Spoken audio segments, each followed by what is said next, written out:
Hello, I'm George Bucur, Managing Director at MarshBerry and co-lead of our specialty practice. 2022 brought a lot of excitement, and the messaging that you might be hearing in the marketplace is that M&A activity and valuations were down materially. Well, one might expect that with the cost of capital going up, inflation going up, and generally speaking, that puts pressure on the returns that private equity investors may otherwise receive. But let's not get lost in the headlines and actually dig into some of the details. 2022 resulted in roughly 725 transactions. That's a draft number for right now. That is down around 200 transactions from 2021.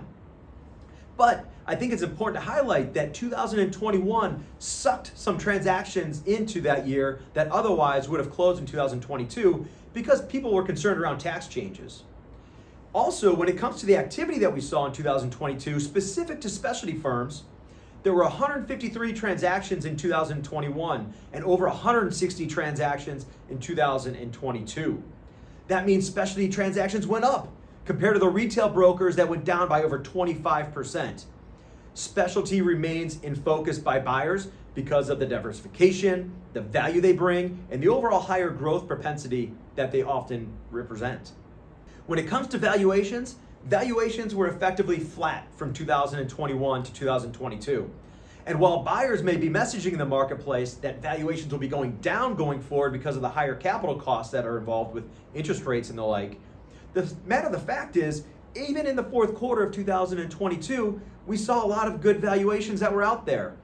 One thing that is notable right now in 2023 compared to that of the last couple of years is buyers' pipelines are stuffed. And that is different because with the deals getting sucked out of 2021 in the first quarter, the buyers were looking for activity.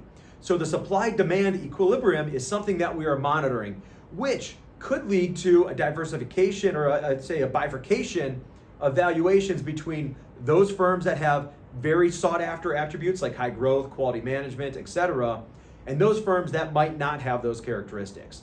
So that is a trend that we are continuing to monitor and might expect again in a tightening capital environment. If you have questions about how the overall valuation environment may impact your firm in 2023, we highly encourage you to reach out. Until then, have a great 2023.